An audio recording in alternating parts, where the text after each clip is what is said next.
So I gotta be honest, there's a reason that I don't really do a lot of atheist videos anymore. And actually, there are a couple of reasons. The less significant one is that the last couple of times really, I've wanted to do a video on some related subject. Somebody else did a better video on the subject than I could possibly do, and it just seemed redundant.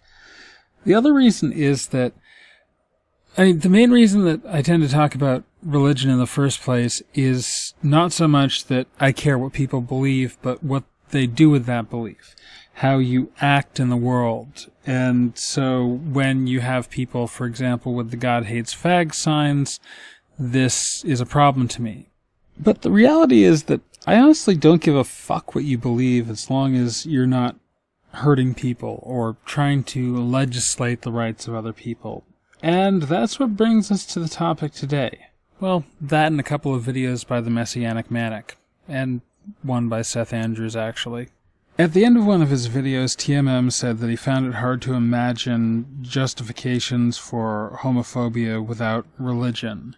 And it became especially baffling to me because his next video, towards the end of the video, also had a line about how without religion we would be forced to rely on logic or reason. I forget the exact wording. Now, personally, I find it unnecessary to imagine justifications for homophobia without God because I see them all the time from the atheist community, and you don't really even need to leave YouTube to find them.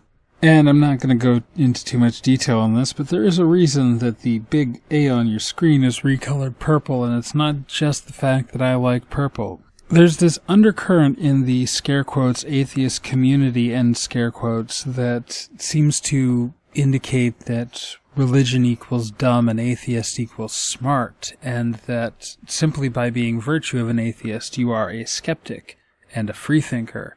And I don't know, we've rebranded logic to mean things like yelling at women and Holocaust denial.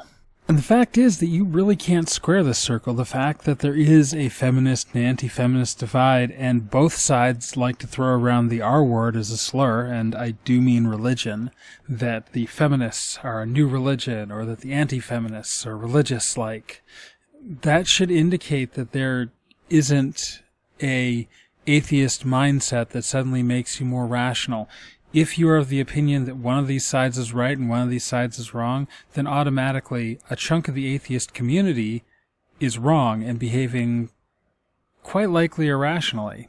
So either one side of this coin, or possibly both, is secretly still religious, or it's not a religious trait. It is a human trait, a mental faculty error.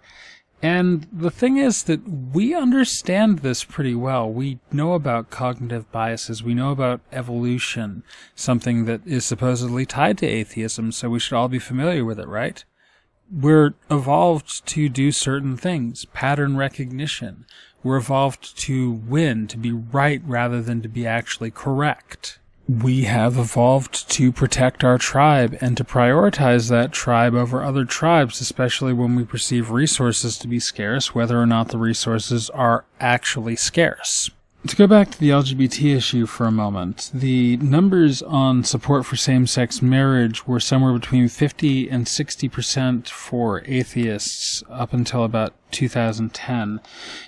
Depending on the numbers you read and depending on the time period, because it did fluctuate somewhat. There is some play in all of this, but still, if TMM's second statement is true, that once you remove God, then the support of ideas must be based in reason or logic or whatever the exact word was, this is the basic concept though, then you have to assume that somewhere between 40 and 50% of American non-believers actually decided that there was a logical justification, which therefore would seemingly invalidate the first idea that it's difficult to imagine this because half of the population did.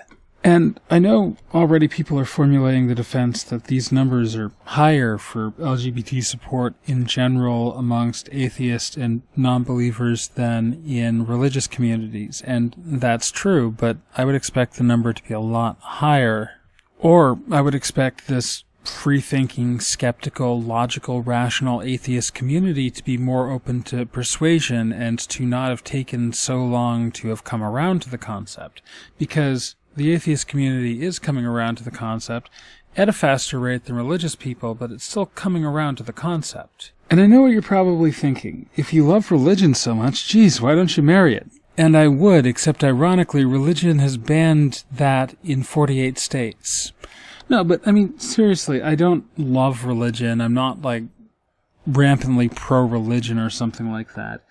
I'm not sure that religion is the real problematic effect here. In fact, I think it's more of a symptom.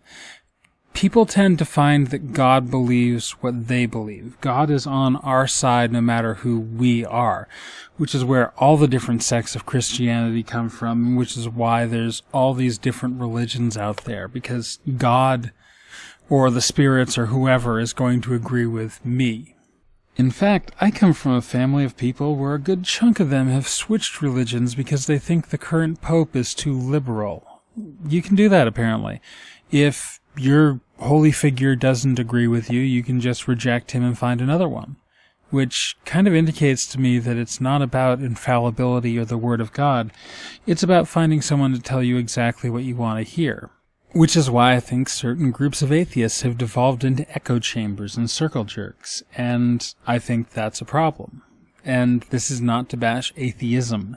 This is not to support religion. This is to offer up my view of a certain problem within the atheist community. Matt Dillahunty has mentioned several times on his channel and on the Atheist Experience doing magic, and how when you explain how a magic trick is done to somebody, it means that they think they can't be fooled by it because they think they know how it's done all the time. And that makes them more susceptible to being fooled a second time by a trick done basically a different way.